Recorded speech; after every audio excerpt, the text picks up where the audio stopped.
चलिए रुक कर लेते हैं कुछ और खबरों की ओर। आपको बता दें कि वित्त मंत्री निर्मला सीतारमण ने आम बजट में रोजगार, मकान और शिक्षा सहित कई बड़ी घोषणाएं की। वित्त मंत्री ने बजट में युवाओं के लिए 60 लाख नौकरियों का वादा किया। युवाओं के रोजगार पर मथुरा से बीजेपी सांसद हेमा मालिनी से खास बातचीत की। एवं संवाददाता ज्योति सिंह ने। हमारे साथ यहाँ पर बीजेपी सांसद हेमा मालिनी जी हैं। मैम, ये जो बजट आया है, आम बजट जो है, किस तरीके से आप इस बजट को देख रहे हैं? क्योंकि 60 लाख रोजगार जो है वो दिए जा रहे हैं। हाँ, सबका रोजगार मिल रहा है, हर किस्म के, हर वर्ग के लोगों के लिए फायदेमंद है। आप किसानों के लीजिए या एजुकेशन वाइज, महिलाओं के लिए, हर वर्ग के लोगों के लिए फायदेमंद है। बजट से पहले शेयर मार्केट में इतना बड़ा उछाल देखा गया और आम लोगों की बात करें तो वो भी कहीं ना कहीं खुश दिखाई दे रहे हैं, क्योंकि 80 लाख घर जो है वो भी बनवाए जाएंगे। या बनाया है और काफी लोगों को फायदा भी हो रहा है उसमें से। So this budget is very good. लेकिन मालिनी जी, विपक्ष की बात करें तो वो कहीं ना कहीं तंज कसते हुए दिखाई दे रहा है कि आम बजट था लेकिन आम लोगों के लिए नहीं है। विपक्ष के लोग जो कहेंगे वो उनका कहना जरूरी है, उल्टा ही बोलना है। बट हमारी तरफ से हम कहेंगे कि बहुत ही अच्छा बजट है जनता के लिए। चलिए, बहुत बहुत शुक्रिया हमसे बातचीत करने के लिए। तो हमारे साथ बीजेपी सांसद हेमा मालिनी यहाँ पर बात करने के लिए जुड़ी हुई थी। कैमरा पर्सन सुनील के साथ ज्योति सिंह, एवन टीवी, दिल्ली। तो वहीं बजट पेश करने के दौरान वित्त मंत्री निर्मला सीतारमण ने कहा कि आत्मनिर्भर भारत के तहत 16 लाख रोजगार के मौके सामने आएंगे और इससे देश के किसान और युवाओं को फायदा होगा। इसी को लेकर अब तमाम राजनेताओं की प्रतिक्रिया आने लगी है। इस पर बीजेपी सांसद और पूर्व मुख्यमंत्री जगदम्बिका पाल ने क्या कुछ कहा, आइए आप भी सुनिए। हमारे साथ यहाँ बात करने के लिए मौजूद हैं बीजेपी के सांसद जगदम्बिका पाल। सर, आज बजट है और जिस तरीके से 5 राज्यों में जो विधानसभा चुनाव है उससे देखते हुए आप इस बजट को कैसे देख रहे हैं? देखिए, बजट तो सर्वसमावेशी बजट हमारा होगा। जिस तरह से हमारी इकोनॉमी स्ट्रांग हो रही है, इस साल जो IMF का, वर्ल्ड बैंक का कहना है कि हमारी 9.2% इस बार की हमारी ग्रोथ रेट रहेगी और जिस तरह से NSO कि अगले साल 2022-23 में हमारी जो अर्थव्यवस्था होगी, विकास दर, वो 8.5% होगा। तो निश्चित तौर से ये बजट लोगों के ख्याल रख करके बनाया गया है, लोगों को राहत देने वाला होगा। अभी निर्मला सीतारमण जी प्रस्तुत कर रही हैं बजट, और ये कहीं न कहीं किसानों की भी जो चिंता, प्रधानमंत्री जैसे प्रधानमंत्री किसान सम्मान निधि में 6,000 रुपये प्रतिवर्ष दिया, उन्होंने सब्सिडी खाद पे, इन सब सारी चीज़ों पे दिया, उसका फ़ायदा हुआ कि एग्रीकल्चर सेक्टर में भी हमारी 3.9% की ग्रोथ बढ़ी है। और जिस तरह से कैपिटल एक्सपेंडिचर हमने इंफ्रास्ट्रक्चर क्रिएट करने पे 13.5% हमने पिछले साल बढ़ाया है, उसका नतीजा आज है कि आज हमारी इकोनॉमी स्ट्रांग हो रही है, जहाँ की चाइना और अमेरिका की तुलना में। तो स्वाभाविक है कि देश के लिए संतोष का विषय है कि जहां हम 80 करोड़ लोगों को पिछले 2 सालों से लगातार 5 किलो प्रति यूनिट मुफ्त खाद्यान्न दे रहे हैं, जहां पूरे देश के 93% लोगों को सिंगल डोज का वैक्सीनेशन मुफ्त दे चुके, 70% लोगों को दूसरा डोज दे चुके, 50% 15 से 18 साल के लोगों को भी लगा चुके। तो एक तरफ लोगों की सेहत को आज उसी का नतीजा है कि ओमिक्रॉन में 1% से भी ज़्यादा लोग हॉस्पिटलाइज नहीं हुए, और अमेरिका में जहां लोगों की डेथ रेट बढ़ गई है, वहां हमने इस पे भी विजय पाई है। तो अब इसको देखते हुए भी हमारी इकोनॉमी में भी आज बॉम्बे स्टॉक एक्सचेंज का आपने देखा है कि जब खुला है तो 600 पॉइंट की उछाल है, निफ्टी में भी 200 पॉइंट की उछाल है।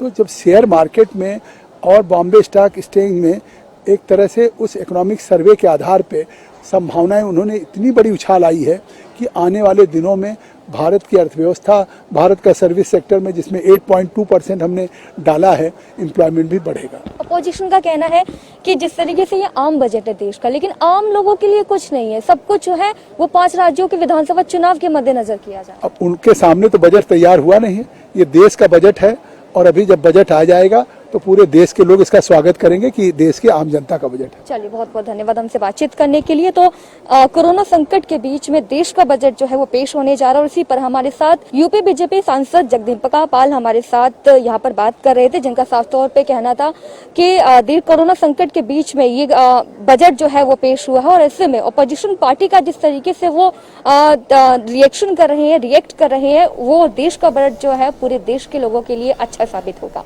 वीडियो जर्नलिस्ट सुनील के साथ ज्योति सिंह, एवन टीवी, दिल्ली। तो वहीं प्रधानमंत्री नरेंद्र मोदी कल उत्तर प्रदेश की सभी 403 विधानसभा क्षेत्रों के भाजपा कार्यकर्ताओं को संबोधित करेंगे।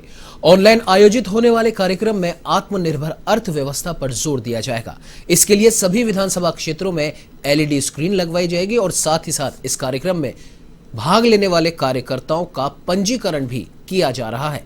कार्यक्रम के लिए स्थानीय स्तर पर भाजपा ने तैयारियां शुरू कर दी हैं। इधर वाराणसी में 3 जगहों पर कार्यक्रम का आयोजन किया जाएगा। इस कार्यक्रम में पार्टी के सभी सांसद, विधायक, नगर निगम और नगर पालिका के सदस्य भी शामिल होंगे।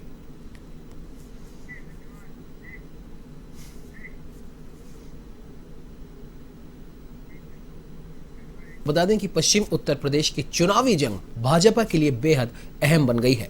मुख्यमंत्री योगी आदित्यनाथ सहित कई दिग्गज मेरठ और अन्य जिलों में पहुंच रहे हैं। 28 जनवरी के बाद अब एक बार फिर मुख्यमंत्री योगी मेरठ की सिवाल खास और किठौर विधानसभा क्षेत्रों में मतदाताओं को साधेंगे। तो वहीं उप मुख्यमंत्री केशव मौर्य सरधना और मेरठ महानगर में पार्टी प्रत्याशी का प्रचार करेंगे। मुख्यमंत्री योगी प्रभावी मतदाताओं से संवाद करेंगे और प्रत्याशी मनिंदर पाल सिंह का प्रचार करेंगे।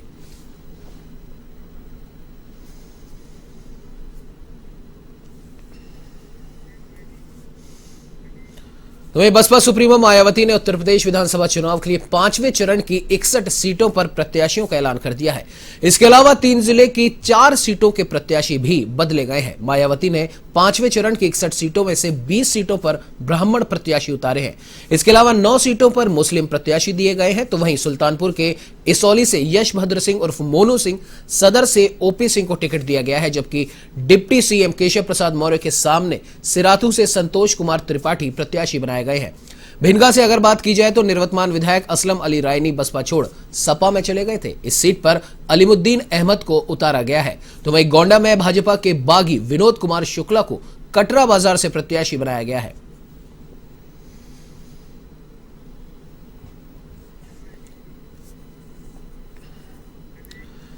तो वहीं मौनी अमावस्या पर प्रयागराज के संगम में स्नान करने के लिए भक्तों की भीड़ उमड़ रही है। माघ मेला क्षेत्र में भक्तों ने पूजा अर्चना भी की और अपनी मनोकामना के लिए मां गंगा से प्रार्थना की। संगम पर भीड़ को देखते हुए पुलिस प्रशासन ने चाक चौबंद इंतजाम किए हुए हैं। आपको बता दें कि कोरोना के चलते सोशल डिस्टेंसिंग का पालन कराना थोड़ा मुश्किल रहा। इसके लिए पुलिस प्रशासन लगातार प्रयासरत दिखा।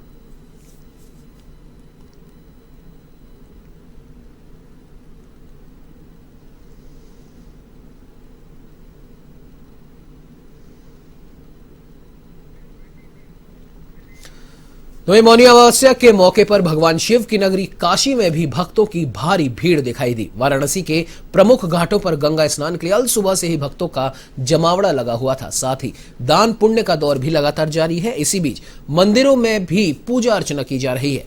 तो वहीं सुरक्षा व्यवस्था के लिए पुख्ता इंतजाम किए गए हैं।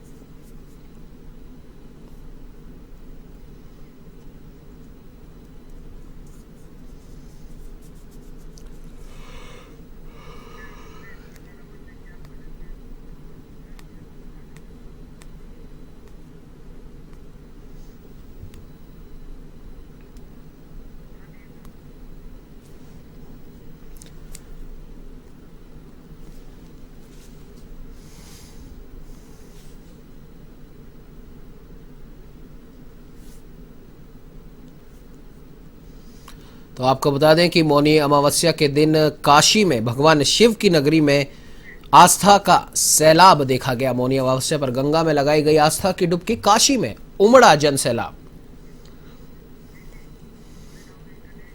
तो वहीं उत्तर प्रदेश के चुनावी महासमर में स्टार प्रचारकों ने अब कमान संभाली है। राजधानी लखनऊ में भले ही 32 सालों से कांग्रेस का वजूद खोता नजर आ रहा है, लेकिन 2022 के विधानसभा चुनाव में कांग्रेस और उनके प्रत्याशी कांग्रेस की जमीन मजबूत करने की कवायद करते नजर आ रहे हैं। इसी क्रम में पार्टी के स्टार प्रचारक कन्हैया कुमार ने लखनऊ में प्रचार किया और कैंट प्रत्याशी दिलप्रीत के लिए डोर टू डोर जनसंपर्क भी साधा। साथ ही साथ आपको बता दें कि जनता से उन्होंने चुनाव में जिताने की अपील की है।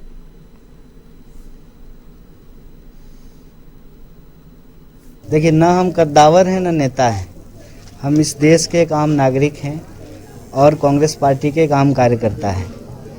यूपी में कांग्रेस को हम कहाँ देखते हैं ये सवाल इम्पोर्टेंट नहीं है, यूपी अपने आप को कहाँ देखता है ये सवाल इम्पोर्टेंट है। और हमारी अपनी जितनी इतिहास की समझदारी है, मैं प्रधानमंत्री जी की तरह इतिहास में फेल नहीं हुआ हूँ, और उस इतिहास की समझदारी के हिसाब से इस देश में जो लोग कांग्रेस को कमज़ोर कहते हैं, इसका मतलब वो ये स्वीकार करते हैं कि देश भी कमज़ोर है। जो लोग कांग्रेस को कहते हैं कि कांग्रेस एक मुकम्मल विकल्प देने की स्थिति में नहीं है, इसका मतलब वो अपने ही इतिहास को कमज़ोर साबित करते हैं। जो कांग्रेस अंग्रेज़ों से लड़ कर के आज़ादी दिला सकती है, इतने दशकों तक देश को चला सकती है, देश में IIT, IIM, दर्जनों जो है विश्वविद्यालय, सड़कें, पंचवर्षीय योजनाएं, ठीक है, तमाम तरीके चीज़ें कर सकती हैं, तो एक मुकम्मल विकल्प भी दे सकती है। लेकिन किसी तरह बच गए, इस बार नहीं निपटेंगे, इस बार निपटा देंगे सही से। आप ये मान के चलिए कैंट विधानसभा के जो मुद्दे हैं उन मुद्दों की लड़ाई लड़ी जा रही है, या जातिवाद धर्म की बात नहीं कर रहे। कांग्रेस ने आपके ऊपर भरोसा जताया है, कौन सा ऐसा मुद्दा लेके जाएंगे जो जनता आपके ऊपर भरोसा? देखिए, सबसे बड़ा मुद्दा कांग्रेस पार्टी का हिंदू मुस्लिम सिख ईसाई की एकता, इसी एकता को लेके आगे चल रहे हैं और इसी एकता को लेके हम आगे बढ़ते भी रहेंगे। आज हम लोग फिर से दोबारा, मैं फिर से आपके माध्यम से लोगों से कहना चाह रहा हूँ, इस बार चुनाव करिए आप सड़क के मुद्दे को लेकर, चुनाव करिए आप बेरोजगारी के मुद्दे को लेकर, चुनाव करिए आप महंगाई के मुद्दे को लेकर, चुनाव करिए आपकी टूटी हुई सड़कों के लेकर मुद्दे को।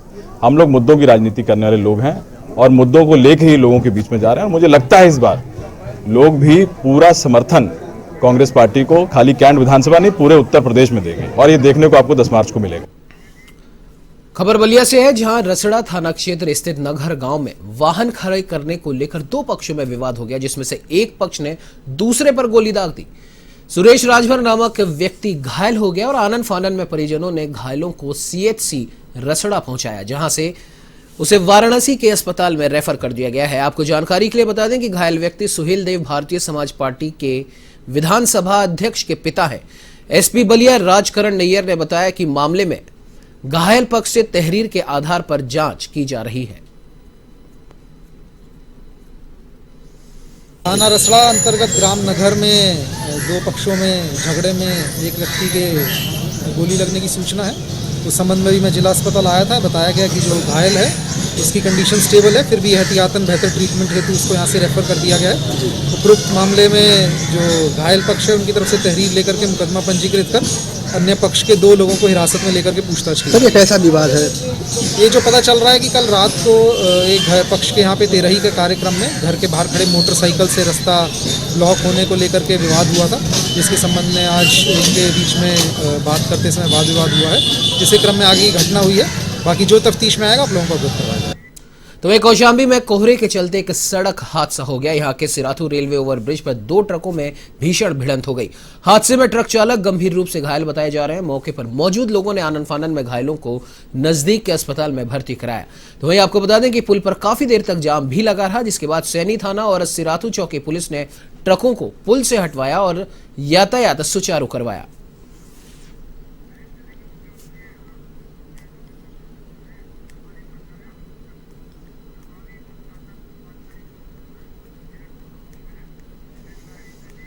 आइए अब आपको सीधे लिए चलते हैं मेरठ, जहां पर बीजेपी का प्रभावी मतदाता सम्मेलन चल रहा है, जिसमें मुख्यमंत्री योगी आदित्यनाथ अपना संबोधन दे रहे हैं। संरक्षण देने में उनको कोई शर्म नहीं आने वाली, कोई निर्लज्जता नहीं होने वाली है। और इसलिए भाइयों बहनों, आज मैं सिवाल खास में विशेष रूप से आया हूं। आज मेरा कार्यक्रम वैसे यहां था नहीं, आज मेरा कार्यक्रम दूसरे जनपदों में था, मेरठ जनपद में नहीं था। और इसीलिए जब मैंने डॉक्टर सत्यपाल सिंह जी से पूछा, मैंने कहा सिवाल खास में क्या है, इन्होंने कहा कि हमारे चौधरी तो ठीक है, लेकिन एक बार आप आ ही जाते तो अच्छा रहता। क्योंकि पिछली बार याद करिए लोकसभा चुनाव में भी मैं आया था, और भाइयों बहनों लोकसभा चुनाव के दौरान भी मैंने आप सबसे अपील की थी। याद करिए 2019 में जब लोकसभा का चुनाव था, लोकसभा के पहले क्या स्थितियां थी, 2017 के पहले क्या स्थिति थी।